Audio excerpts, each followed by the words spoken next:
नमस्कार, news India देख रहे हैं आप। मैं हूं आपके साथ सपना। रुक करेंगे देवभूमि की खबरों का और बड़ी खबर रुद्रपुर में एक व्यक्ति के नमाज पढ़ने पर विवाद। अटारिया मंदिर परिसर में पढ़ रहा था नमाज पढ़ने का वीडियो हुआ वायरल और वीडियो वायरल होने के बाद बवाल मच गया है। पूरे मामले की जांच पड़ताल में पुलिस जुटी हुई है। खबर रुद्रपुर से है, जहां अटारिया क्षेत्र स्थित अटारिया मंदिर परिसर में नमाज पढ़ने को लेकर विवाद सामने आया है, जहां सोशल मीडिया पर एक युवक के साथ मारपीट का वीडियो वायरल होने के बाद मामले ने तूल पकड़ लिया है। वहीं जानकारी के अनुसार निर्माण कार्य में लगा एक राजमिस्त्री रमजान के चलते मंदिर परिसर के पास नमाज पढ़ रहा था। आरोप है कि इसी दौरान मंदिर कमेटी के सचिव अरविंद शर्मा ने उसे वहां नमाज पढ़ने से रोका, जिस पर कहासुनी बढ़ गई और मामला हाथापाई तक पहुंच गया। घटना के बाद मुस्लिम समाज के लोग बड़ी संख्या में सिटकुल चौकी पहुंचे और संबंधित पदाधिकारी के खिलाफ कार्रवाई की मांग की है। वहीं मंदिर कमेटी की ओर से कहा गया कि युवक को पहले भी वहां नमाज पढ़ने से मना किया गया था। फिलहाल पुलिस पूरे मामले की जांच में जुटी है और दोनों पक्षों के बयान दर्ज किए जा रहे हैं। वहीं प्रशासन ने लोगों से शांति बनाए रखने की भी अपील की है।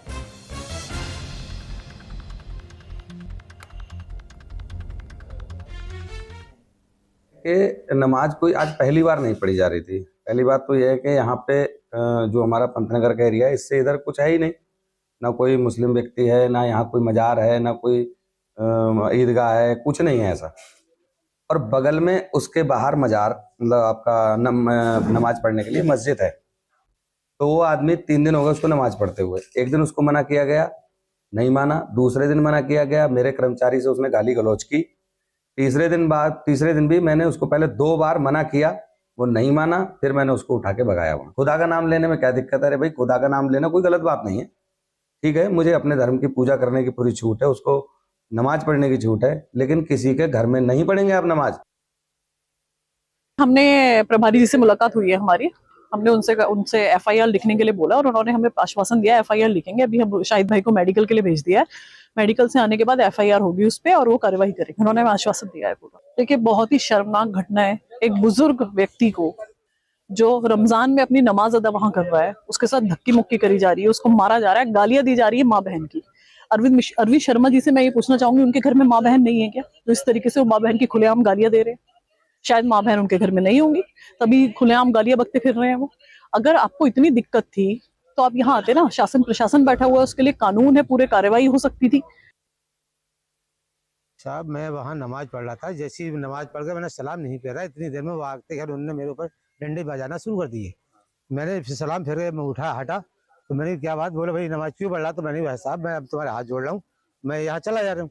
वो नहीं माना। उसने फिर भी 8-10 डंडे मारे मेरे, 2 लातें मारी मेरे।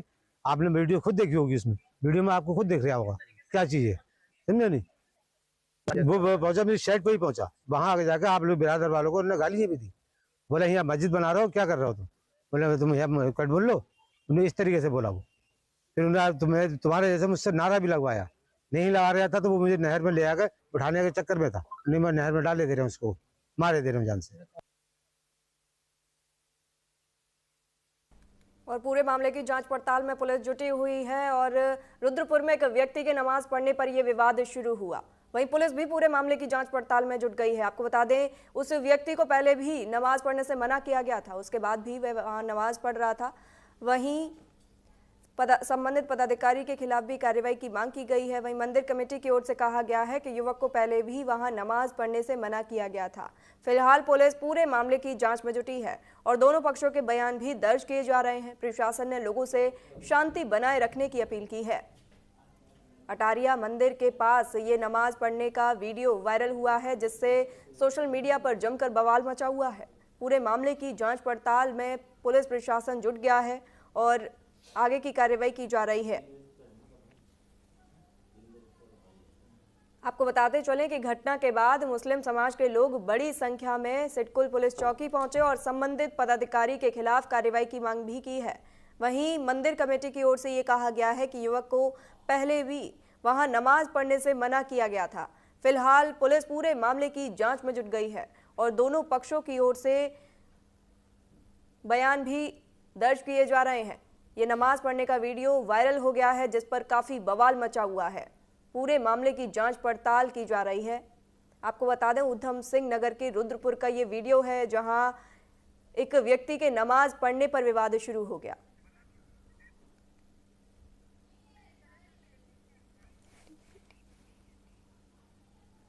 अटारिया मंदिर में ये विवाद बढ़ गया, जहां नमाज पढ़ने का ये वीडियो वायरल हो रहा है।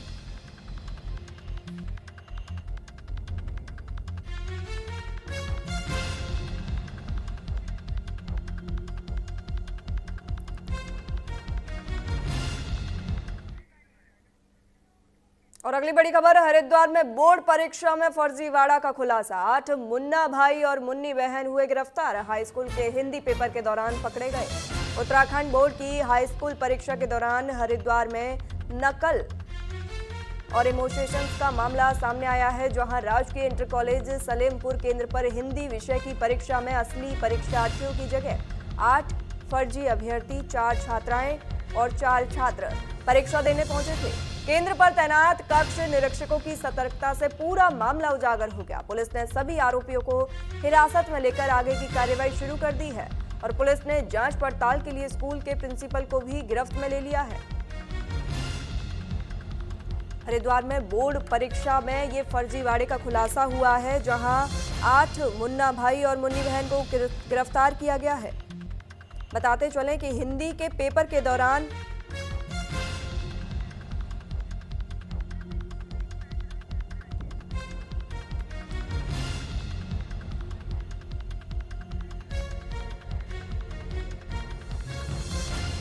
तमाम जानकारी के साथ हमारे संवाददाता विश्वास सैनी हमारे साथ जुड़े। विश्वास, कैसे ये फर्जीवाड़ा सामने आया, जहां असली छात्रों की जगह ये नकली छात्र पकड़े गए? यहाँ देखिए सपना, मैं आपको बताऊं कि हाँ, जिस तरह से उत्तराखंड में अभी बोर्ड परीक्षाएं जो चल रही हैं, तो उसको लेकर अभी सलेमपुर महदूद के राजकीय महाविद्यालय जो है वहां पर कुछ मुन्ना भाई जो जिस तरह से पकड़े गए हैं, तो ये कक्ष निरीक्षक की जो पहली नजर थी वो उसको कह सकते हैं, क्योंकि जब उन्होंने निरीक्षण के लिए उनके एडमिट कार्ड देखे तो एडमिट कार्ड में फोटो कुछ धुंधली थी, जिसको लेकर उनका मिलान किया गया शक्ल से, तो उनको शक हुआ, जिसके बाद उन्होंने जितने भी फाइन दस्ता था उसको भी इसकी जानकारी दी, तो जितना मामला था फिर वो खुलकर सामने आया। मैं आपको बता दूं, जिस तरीके से रोशनपुरी जो क्षेत्र है वहां पर सावित्री शिक्षा सदन एक विद्यालय है, वहां पर वो जो उस विद्यालय से उन बच्चों ने फॉर्म भरा था और प्राइवेट फॉर्म था, तो उसके बाद उनका सेंटर पड़ा था सलेमपुर महदूद के राजकीय विद्यालय में, जहां पर ये परीक्षा चल रही थी। तो वहां पर इन बच्चों को जो है, ये बच्चे जो है 8 जो बच्चे हैं उनको पकड़ा गया, जिनमें 4 लड़के और 4 लड़कियां हैं। इनको जब पकड़ा गया तो वहां से इन सब बच्चों को थाने लाया गया, जहां पर नाबालिग होने के नाते इनको धारा 41 की सीआरपीसी के तहत इनको नोटिस देकर वहां से छोड़ दिया गया। लेकिन पुलिस जो है उसको लेकर जांच कर रही है, क्योंकि जो सेंटर था सलेमपुर महदूद का, उसके जो प्रिंसिपल था उन्होंने इस पर मुकदमा दर्ज कराया। साथ ही साथ जो सावित्री शिक्षा सदन के जो प्रिंसिपल है उनको जरूर पूछताछ के लिए इसमें उठाया गया। लेकिन जो बच्चों को यहाँ पर लाया गया था वो कहीं ना कहीं एक सिंडिकेट की तरफ इशारा करता है, क्योंकि जिसको लेकर जो पूछताछ की गई तो उसमें जो नाम सामने आए, 2 नाम इसमें सामने आए, जिसमें एक नाम बताया जा रहा है परवेज और एक नाम बताया जा रहा है राजकुमार। तो इनकी जो खोजबीन है, जो जांच है, इनकी खोजबीन की जा रही है, जिसके बाद इस पूरे सिंडिकेट का खुलासा किया जा सकता है। क्योंकि अभी परीक्षाएं और लंबित हैं, अभी और परीक्षाएं होंगी, तो और परीक्षाओं में हो सकता है कि इस तरह के और बच्चे ना हो। तो इसको लेकर इस वक्त पुलिस प्रशासन की बात करें या इन्वेस्टिगेटर की बात करें तो ये सतर्क नजर आ रहे हैं। जी, क्या बोर्ड ने इस तरह का फर्जीवाड़ा देखते हुए अन्य केंद्रों पर भी सुरक्षा बढ़ाने के निर्देश दिए हैं? जी हाँ, बेशक। मैं आपको बताऊं, जिस तरीके से हरिद्वार में ये मुद्दा सामने आया है, ये मुन्ना भाई जिस तरीके से ये पकड़े गए हैं, तो इसको लेकर प्रशासन जरूर सतर्क हुआ है और जितने भी बाकी सेंटर्स हैं, बाकी सेंटर्स पे भी सतर्कता बरती जा रही है। साथ ही साथ आपको बताएं कि जिस तरह से हम बात करें कि जो बच्चे वहां पर पहुंच रहे हैं, किसी के फोटो अगर क्लियर नहीं है या फोटो की जांच हो रही है, तो ये साफ तौर पे बोर्ड ने ये आदेश दिए हैं कि जिस तरीके से जितने भी विद्यार्थी आ रहे हैं प्रॉपर तरीके से उनकी जांच की जाए, फोटो इनकी मैच की जाए, इस तरह से और कोई इस तरह से अभ्यर्थी ना मिले, और किसी भी अभ्यर्थी की जितनी भी जांच हो सके उसके बाद ही इसका पूरा खुलासा जो है वो हो पाएगा, क्योंकि सबकी जांच इस वक्त जरूरी है। क्योंकि जिस तरह से अभी 8 मुन्ना भाई पकड़े हैं, तो हो सकता है कि इस सिंडिकेट में और भी हो, लेकिन फिलहाल प्रशासन इसको लेकर पूरी तरीके से सतर्क नजर आ रहा है। और साथ ही साथ जांच के जो बात है वो जांच की बात की जा रही है, क्योंकि जिस तरीके से अभी जो दो नाम सामने आए, तो हो सकता है इसमें और कुछ और भी नाम सामने आए, तो इसको लेकर प्रशासन भी सतर्क नजर आ रहा है और जो चौकसी है सभी सेंटर्स पे वो बढ़ाई गई है। जी, इसमें क्या कोई मास्टरमाइंड सामने आया है और कितनी गिरफ्तारियां हुई हैं और आगे भी कितनी गिरफ्तारियां हो सकती हैं इसमें? जी हाँ, देखिए सपना, जिस तरीके से अभी ये मामला जो सामने आया है, तो उसके बाद ये तो बाकी जांच का विषय है, क्योंकि वो बच्चे नाबालिग थे, तो इसलिए इनको नोटिस दिया गया, धारा 41 के सीआरपीसी के तहत इसको नोटिस दिया गया है, नोटिस देकर छोड़ा गया। लेकिन जो उनसे पूछताछ की गई उसमें दो नाम जरूर सामने आए हैं। फिलहाल उनकी धरपकड़ के लिए पुलिस प्रशासन जो है इस वक्त कवायद कर रहा है कि जो दो नाम सामने आए हैं उनके बाद ही पूरी जो कवायद है, जो पूरा सिंडिकेट है, उस पर किस तरीके से नकेल लगेगी वो देखा जाएगा। क्योंकि हो सकता है कि आने वाले समय में और भी इस तरह के जो केस हैं वो सामने आए, क्योंकि अभी तो मात्र जो बोर्ड के जो पेपर हुआ है, अभी कुछ ही पेपर हुआ है, अभी बोर्ड की परीक्षा अभी और बाकी है। तो कहीं ना कहीं जिस तरीके से अभी ये दो ही, जितने ये 8 ही पकड़े गए हैं, हो सकता है कि और भी हो, क्योंकि इस तरह के जो ये विद्यालय है सावित्री शिक्षा सदन, इससे और भी मामले सामने आ सकते हैं। क्योंकि इसकी पहले से ही जो जांच है वो जांच बिठाई गई थी, क्योंकि इसमें पहले भी इस तरह के केसेस जो है वो सामने आए। लेकिन जिस तरह से सेंटर बनाया गया है, तो सेंटर पे इस तरह से जो पेपर दिए जा रहे हैं, पेपर इसके सावित्री शिक्षा सदन से ज्यादा दूर नहीं है जो भी सेंटर्स हैं, तो उन सेंटर्स पे इसमें जांच की जाएगी। दूसरा, इस पे जितने भी फॉर्म्स इसमें फिलअप किए गए हैं, जितने भी फॉर्म्स यहाँ से भरे गए हैं, उनकी भी इस वक्त जांच जो है वो की जा रही है। जी जी बिल्कुल, बोर्ड परीक्षा में फर्जीवाड़ा अपने आप में बहुत बड़ी बात है। बहुत शुक्रिया है तमाम जानकारी के लिए। चंपावत में खड़ी होली महोत्सव का शुभारंभ सीएम धामी ने किया। वर्चुअली शुभारंभ, होलियारों ने गीत गाकर कार्यक्रम की शुरुआत की। डीएम ने कुमाऊं की खड़ी होली की सराहना की।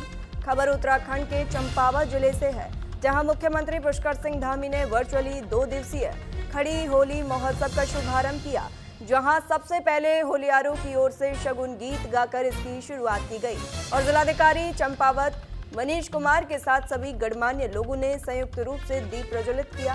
इस दौरान जिलाधिकारी ने कुमाऊं की होली की सराहना की। इस अवसर पर उन्होंने कहा कि कुमाऊं की खड़ी होली अलौकिक है। होली कार्यक्रम का मुख्य उद्देश्य आने वाली पीढ़ी को अपनी संस्कृति से रूबरू कराना है और भाईचारा बनाए रखना है।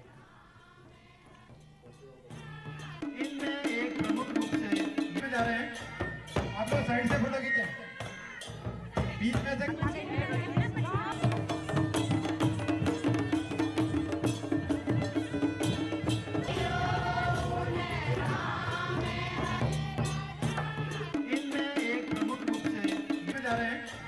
आप लोग साइड से फोटो खींचे, बीच में से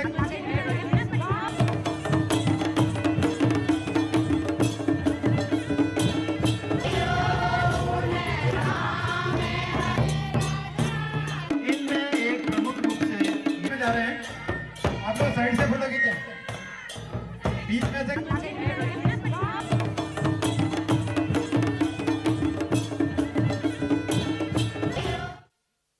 मैं डॉक्टर विपिन चंद्र जोशी, हमारी कला एवं संगीत समिति इस वर्ष यहाँ पर होली महोत्सव का आयोजन कर रही है। यूँ तो ये चौबे होली हमारे यहाँ बहुत प्राचीन काल से ही मनाई जाती थी। चंद राजाओं के शासनकाल में यहाँ पर 4 फौजदार लोग हुआ करते थे, जिनमें कार्की, गोरा, कड़ागी और चौधरी लोग हुआ करते थे। इन चारों लोगों की होलियाँ चंद शासक के दरबार में आती थी और अपना होली गायन करती।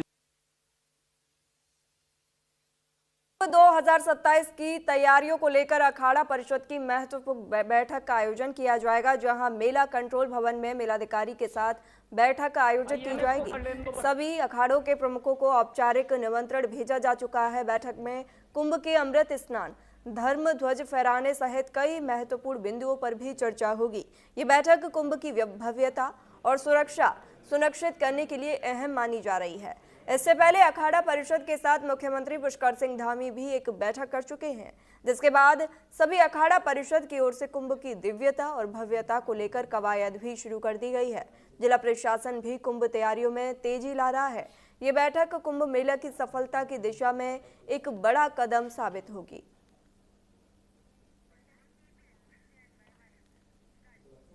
ऋषिकेश में उस समय अफरा तफरी मच गई जब 7 मोड़ के पास आईजी अनंत कुमार की सरकारी गाड़ी दुर्घटनाग्रस्त हो गई। सामने से आ रही एक कार ने आईजी की कार को टक्कर मार दी। गनीमत रही कि हादसे में जान का कोई नुकसान नहीं हुआ। बताते चलें कि जोरदार टक्कर से दोनों वाहन क्षतिग्रस्त हो गए। टक्कर की आवाज से आसपास हड़कंप मच गया। वहीं सूचना मिलते ही पुलिस भी मौके पर पहुंची। पुलिस टीम ने यातायात को सुचारू कराया। वहीं स्थिति पर नियंत्रण रखा गया, जिसके बाद पुलिस मामले की जांच पड़ताल में जुट गई।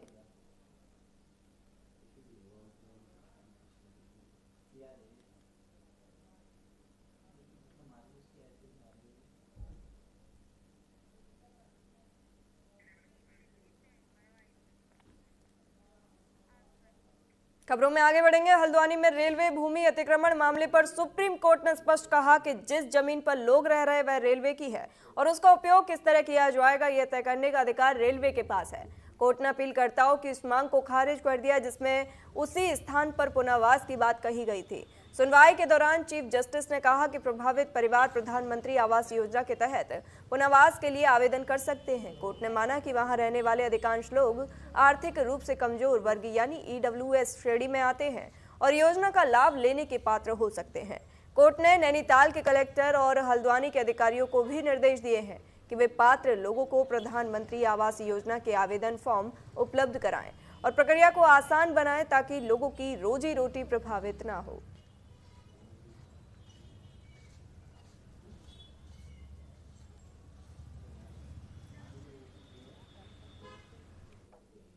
में बहुत बड़ी खुशी है सर, जो हमारे गरीब बस्ती के लिए सरकार का हम अभिनंदन करते हैं सर। सरकार ने हमारे लिए चाहा, हमारे लिए कोर्ट ने करा, जो भी करा फैसला करा, अच्छा करा। हक में अच्छा भी करता तो सर तब भी था और नहीं भी करता तब भी था सर। आप लोग क्या मांग करते हुए आ रहे हो? हम तो यही मांग करते हुए आ रहे हैं कि सर हमें कहीं यहाँ से पुनर्वास हमारा कहीं कर दे, दूसरी जगह जाके। हमारा जो सुप्रीम कोर्ट से फैसला आया हम उसे मानने को आदित करते हैं, उसका सुरक्षा करते हैं, धन्यवाद करते हैं। मगर ये हमें थोड़ा बसने के लिए कहीं थोड़ा ठिकाना दे दो। हमारे बच्चे छोटे छोटे, इनका भविष्य न खराब हो, इन स्कूल में पढ़ते हैं। 80-90 साल से हमें यहाँ पे हो गया, हमारे बाप दादा की पीढ़ी यहीं खत्म हो गई।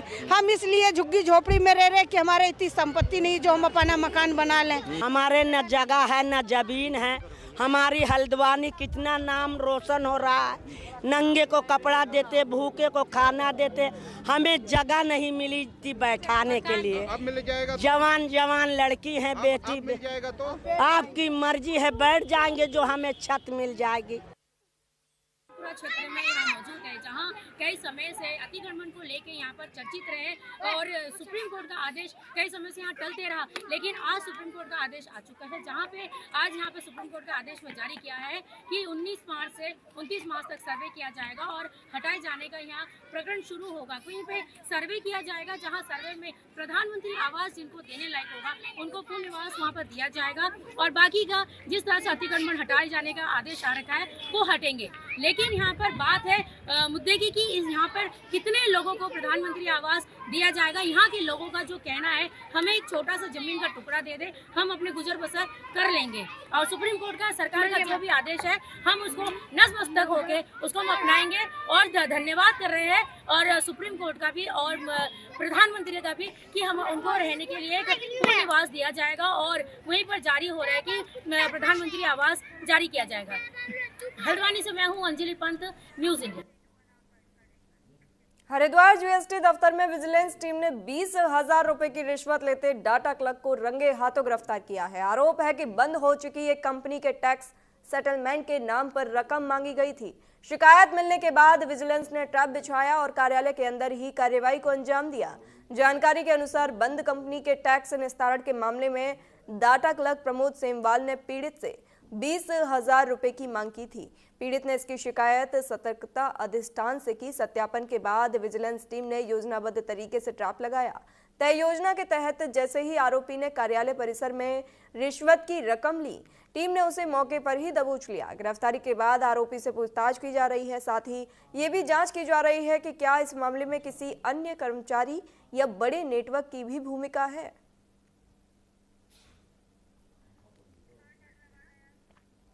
जीएसटी दफ्तर में 20,000 लेते डाटा क्लर्क को गिरफ्तार कर लिया गया है। बंद कंपनी के टैक्स सेटलमेंट के नाम पर यह रकम मांगी गई थी और जीएसटी दफ्तर में 20,000 रुपए लेते हुए डाटा क्लर्क को गिरफ्तार किया गया है। गिरफ्तारी के बाद आरोपी से पूछताछ की जा रही है। साथ ही ये भी जांच की जा रही है कि क्या इस मामले में किसी अन्य कर्मचारी या बड़े नेटवर्क की भी भूमिका है।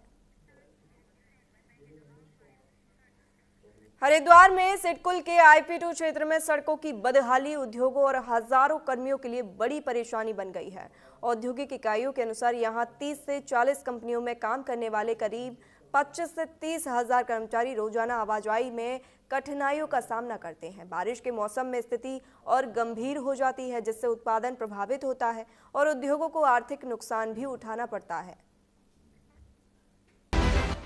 हरिद्वार सिडकुल के IP2 क्षेत्र में करीब 30 से 40 कंपनियां संचालित हैं। इन इकाइयों में काम करने वाले लगभग 25 से 30 हजार कर्मचारी रोजाना इसी मार्ग से आवाजाही करते हैं।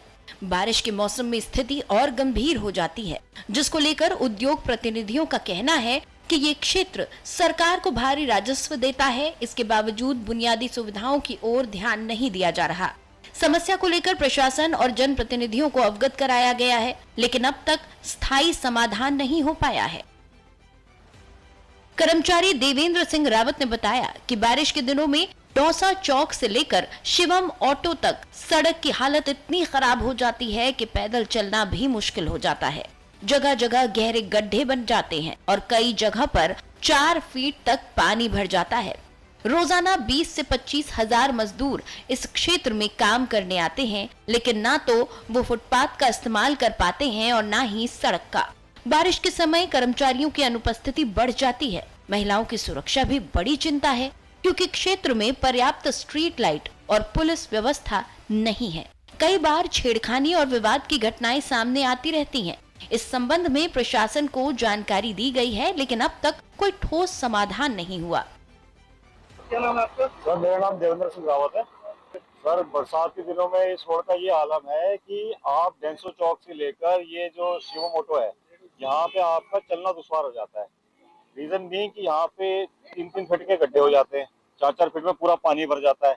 जो हमारे श्रमिक यहाँ पे कम से कम 20 से 25 हजार श्रमिक यहाँ पे काम करता है, वो बेचारे ना तो फुटपाथ यूज कर पाते ना रोड यूज कर पाते हैं, और एब्सेंटिज्म तो इतना बढ़ जाता है उस दौरान कि आपका प्रोडक्शन हो नहीं पाता। तो बरसातों में तो बहुत बुरा हाल है वैसे। दूसरे कर्मचारी युद्धवीर रावत के अनुसार ये सड़क पूरे औद्योगिक क्षेत्र की जीवन रेखा है। प्रतिदिन लगभग 20,000 लोग अलग अलग फैक्ट्रियों में रोजगार के लिए आते हैं। क्षेत्र में स्कूल भी है, जहां बच्चे बसों से आते जाते हैं। आसपास के ग्रामीण, दुकानदार और होटल संचालक भी इसी सड़क पर निर्भर हैं। भारी वाहन रोजाना गुजरते हैं और खराब सड़क के कारण कई बार माल को नुकसान भी होता है। उनका कहना है कि इस सड़क का सुधार हजारों लोगों की आजीविका से जुड़ा हुआ है। देखो तो यहाँ पे तो लगभग 20,000 लोग डेली यहाँ पे अलग अलग फैक्ट्रियों में आते हैं अपने रोजगार के लिए। उसमें हर तरीके के श्रमिक है, श्रमिक से लेके स्टाफ से लेके सब मिला के मैं बता रहा हूँ आपको। और 2 या 3 तो यहाँ स्कूल है अंदर, जिसमें कि बच्चे आते हैं, बसों में आते जाते हैं।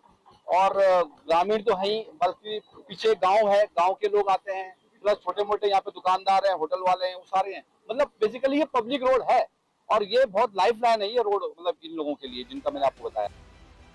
तीसरे कर्मचारी अंकुर दुबे ने बताया कि वर्ष 2008 में उद्योग स्थापित होने के बाद से इस सड़क का समुचित सुधार नहीं हुआ। खराब सड़क और सार्वजनिक परिवहन की कमी के कारण श्रमिकों का पलायन बढ़ रहा है। कई क्षेत्रों से नियमित परिवहन सुविधा उपलब्ध नहीं है, जिससे उद्योगों में कार्य प्रभावित हो रहा है। क्षेत्र में 25 से 40 कंपनियां संचालित हैं और करीब 25 से 30 हजार मजदूर कार्यरत हैं। लेकिन खराब सड़क के कारण मजदूरों का आना जाना कठिन हो गया है और इसका सीधा असर उत्पादन पर पड़ रहा है। क्या नाम है आपका? अंकुर दुबे नाम है मेरा। सर ये 2008 में ये सारी इंडस्ट्रियां लगी थी और उस समय से लेकर अभी तक इस रोड का कोई भी रख रखाव नहीं किया गया उचित तरीके से। और आए दिन यहाँ पे अभी जो बद से बदतर हालत इस समय हो रखी है रोड की। मैं चूंकि एचआर में हूँ, हमें मालूम है कि हम श्रमिकों को कैसे बुलाते हैं। श्रमिकों को पलायन यहाँ जारी है। इंडस्ट्रियों के लिए उत्पादन कार्य करना बहुत ही मुश्किल हो गया है क्योंकि श्रमिक नहीं आ रहे हैं। सिडकुल IP2 की बदहाल सड़कों की शिकायत पर जिलाधिकारी मयूर दीक्षित ने एक्शन का भरोसा दिलाया है। उन्होंने कहा कि IP2 के कर्मचारी पहले भी जिला कार्यालय पहुंच चुके हैं। अब प्रशासन खस्ता हाल मार्गों को PWD विभाग को सौंपने की तैयारी में जुटा है, ताकि जल्द मरम्मत हो और हजारों कर्मचारियों को राहत मिले। IP2 और उसके आसपास के क्षेत्र की सड़कों के लिए कुछ दिनों पहले कुछ इंडस्ट्रियलिस्ट और वहाँ के रहने वाले लोगों के द्वारा मीटिंग की गई थी और इसमें हमने देखा कि काफ़ी कोऑर्डिनेशन की इश्यूज की वजह से और फंड्स की कमी की वजह से वहाँ पर रोड की स्थिति अभी ठीक नहीं है। इसमें हमने डायरेक्शन दिए थे कि इसको बैठक कर ली जाए, उद्योग विभाग सभी स्टेक होल्डर्स के साथ मीटिंग कर ले और उसका निष्कर्ष के अनुरूप जैसा भी होगा हम लोगों ने प्रस्ताव रखा है कि उन सभी रोड्स को परमानेंट उनके मेंटेनेंस के लिए PWD को हैंड ओवर कर दिया जाए और इस क्रम में एक बैठक भी हो गई है। निश्चित तौर पे हम आने वाले समय में एक परमानेंट सोल्यूशन निकालेंगे इसका, ताकि वहाँ पे इंडस्ट्रीज को भी और आने जाने वाले लोगों को कोई दिक्कत का सामना न करना। उत्तराखंड को एक बेहतर राजस्व देने वाला क्षेत्र आज प्रशासन की नजरअंदाजगी का खामियाजा भुगत रहा है। हालांकि जिलाधिकारी ने कुछ राहत की बात जरूर कही है, लेकिन अब देखने वाली बात होगी कि इस मुख्य मार्ग को दुरुस्त करने के लिए क्या विभाग अब फाइलें सरकाएगा या आगे भी कर्मचारियों को इसी समस्या से दो चार होते रहना पड़ेगा। न्यूज इंडिया की खास रिपोर्ट। और फिलहाल इस बुलेटिन में इतना ही, रुकते हैं एक छोटे से ब्रेक के लिए।